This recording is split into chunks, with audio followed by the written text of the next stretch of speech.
Hey everyone, and thanks for joining us here again on the Chopper Fit channel. Indian is continuing to make motorcycle enthusiasts very happy, this time with the release of the 2022 Indian FTR 1200. Once again, we're going to compare this motorcycle to some of the competition. From the past, you have noticed that I like to compare things like weight, power, fuel consumption, price, etc., and that will be the status quo here again today. Ride mode and LEDs are great, but not something I personally keep in mind when shopping for a motorcycle. Let's start with the specs of the FTR 1200.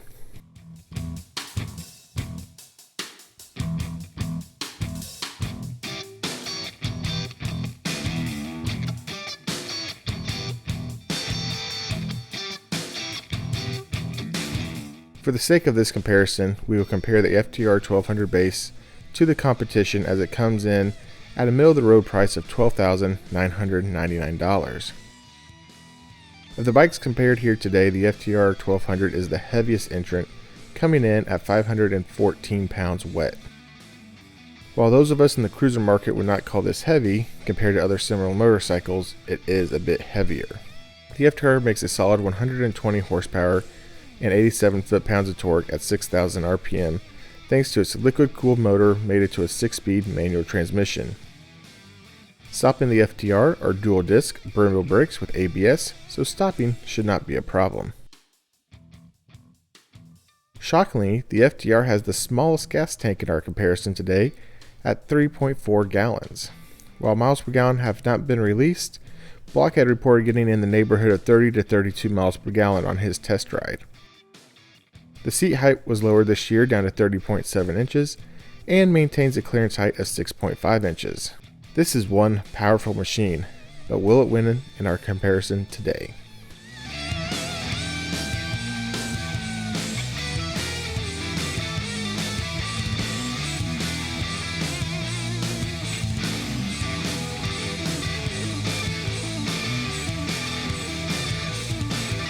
The first competitor I chose was the Yamaha MT-10.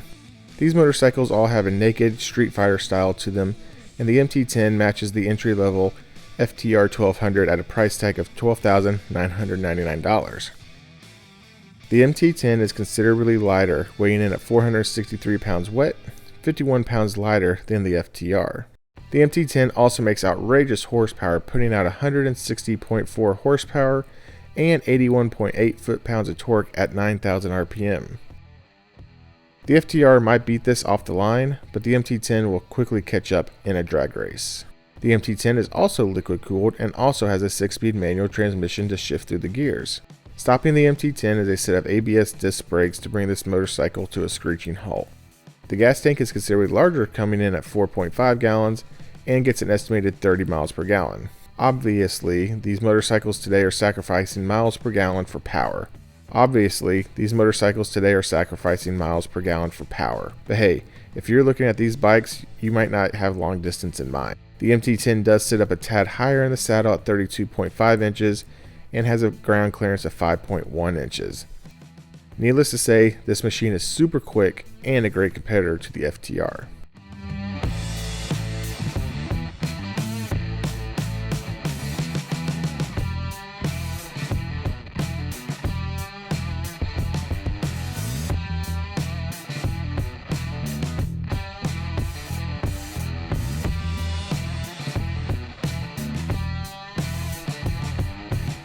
Next up on our comparison is our highest price entrant, the BMW S1000R. The entry level price for the BMW comes in at $14,995, nearly $2,000 more than the FTR. Like the MT-10, the S1000R makes some crazy power, putting out 165 horsepower and 84 foot-pounds of torque at 9,250 RPM, quickly moving this 438-pound beast. Power is clearly advantage to the BMW, while the FTR takes a slight nod in the torque.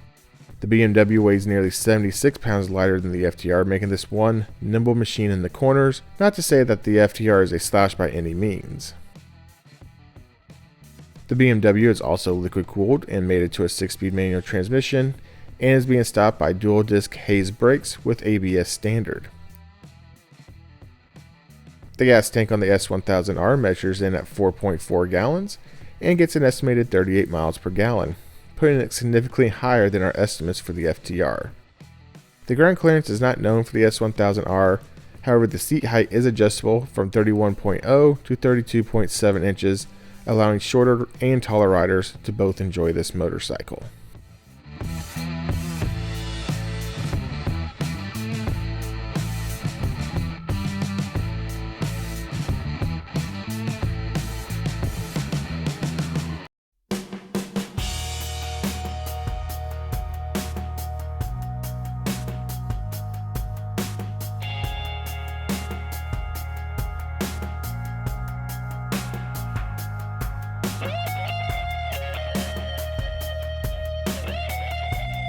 Time to get the British involved in our competition today with bringing in the Triumph Street Triple RS. This bike is also in the same price range of the FTR, coming in at $12,850, a mere $149 less. Needless to say, price will once again have no factor in this comparison. The Street Triple RS weighs in at 421 pounds, making it our lightest competitor here today, nearly 100 pounds lighter than the FTR. The Street Triple RS brings down the horsepower from our first two competitors to 116 horsepower, but seems to have forgotten to bring the torque with just 57 foot-pounds at 9,400 RPM. The Triumph is also liquid-cooled, and yep, you guessed it, 6-speed manual transmission. Seems to be the way the world is heading. Are you paying attention, Harley Davidson? Liquid-cooled? Stopping the Street Triple RS is a pair of dual-disc Brembo brakes with ABS. The Triumph does have a considerable larger gas tank, measuring in at 4.6 gallons, and gets a remarkable 45 to 50 miles per gallon. This is the first bike today that seemed to sacrifice its low-end grunt for a few miles per gallon on the top end. The seat height can be purchased in two options.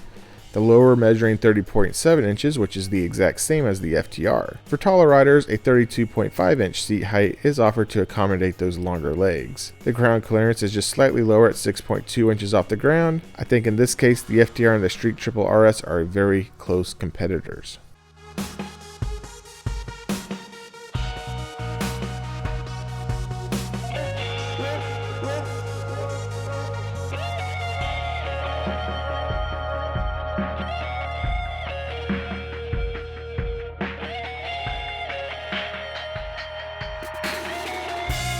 Lastly, we will compare it to a slightly different style bike, but within the same price range. Fans of the channel know I have a love for the Kawasaki Z900RS, and yep, it's made its way to another comparison. The Z900RS comes in as our cheapest motorcycle today at just $11,299, $1,700 less than the FTR. At this price, I really don't expect the Z900 to compete, but maybe I'll be surprised. The Z900RS comes in at 474.1 pounds, so it is heavier than the other two competitors, but still 40 pounds lighter than the FTR. It does put down 111 horsepower and 72.3 foot-pounds of torque at 6,500 RPM. For the first time today, the FTR wins the battle across the board. The Z900RS's motor is also liquid-cooled and mated to a 6-speed manual transmission. Stopping the Z900RS are dual-disc ABS brakes, which seems to be the standard amongst these style of motorcycles. The gas tank on the Kawasaki is 4.5 gallons and an estimated 45 miles per gallon. It does sit up higher than any other bike today at 32.7 inches off the ground, with a ground clearance of 5.1 inches. So, how does the Z900RS stack up to the Indian? Not bad, but I might have found a new next motorcycle in the FTR.